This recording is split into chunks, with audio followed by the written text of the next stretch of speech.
On Walden guitars, we use Diodero XT 8020 phosphor bronze strings. Now 8020 is about the formulation of it. You can get on the Dioderio.com website and look more detail. That's not really my specialty. I'm not a chemist.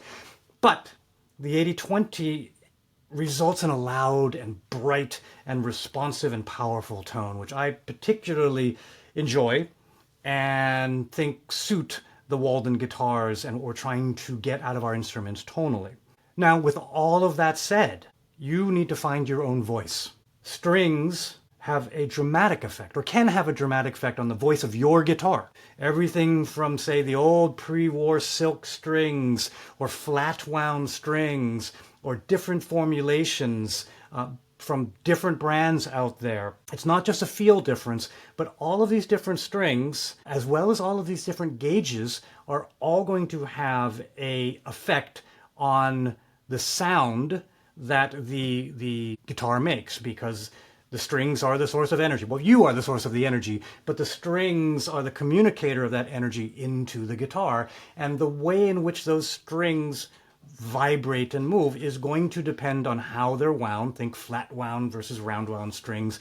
Formulations, bronze, phosphor bronze, nylon strings even, they all communicate that energy into the guitar differently. And then gauges.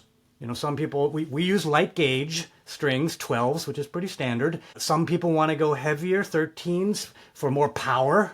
Obviously, that raises the action a little bit. It makes it a little bit more difficult to play, but it increases the power, the fundamental. Some people want to go lighter, want to go 11s. I've even had someone yesterday that sent me an email, can I put 9s on them?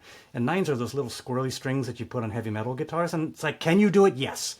Should you have a setup afterwards because of the lower string tension? Yes. Will it sound good? In my opinion, probably not. If you don't care and you just want the feel, then yeah, go as light as you want.